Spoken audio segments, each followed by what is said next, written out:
আমি হবিগঞ্জ সিলেট অঞ্চলে আমার একটা ছেলেরে আমি দীর্ঘ 4-5 বছর ধরে দেখতাম, প্রত্যেক মাহফিলে দেখছি হে সামনে বসে, আমি বইলেই তারে নজরে পড়তাম। পরে একদিন আমি তারে ডাকছি, ডাইকে আমি বললাম তুমি কি করো? কয় হুজুর আমি ঘাস, মানে প্রতিদিন ঘাস কাটি আর ঘাস কাইটা বিক্রি করি, যা পাই তা দিয়ে সংসার চালাই। তাই বললাম তুমি যে সব মাহফিলে আসো, আমি দেখলাম তোমারে।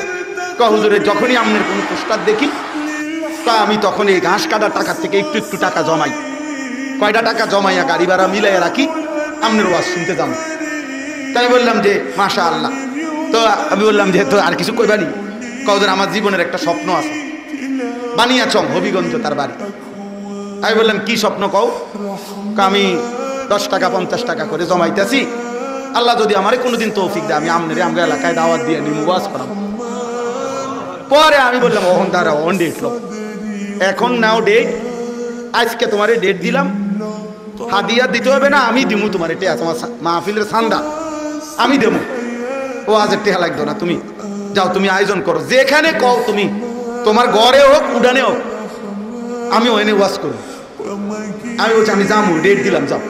আশ্চর্য, বানিয়াচং আমি গত বছর এই ছেলেটা তার দাওয়াতে আমি গেছি মাহফিলে, গিয়া দেখলাম বানিয়াচং বাংলাদেশের সবচেয়ে বড় গ্রাম, এটা জানেন? বাংলাদেশের সবচেয়ে বড় গ্রামের নাম হলো এই বানিয়াচং হবিগঞ্জ। এক গ্রাম এক উপজেলা। হ্যাঁ হ্যাঁ, এটা গ্রাম একটাই, একটা উপজেলা, বুঝছেন না হুজুর? গিয়া দেখছি ওই গ্রামের মানে ওই উপজেলার সবচেয়ে বড় কলেজ হাই স্কুল মাঠ, যেটা বিশাল মাঠ, এই মাঠে এই ছেলে মাহফিল মানে আয়োজন করছে। আমি গিয়া দেখি একেবারে যদি কম হয় মানুষ 15-20 হাজার,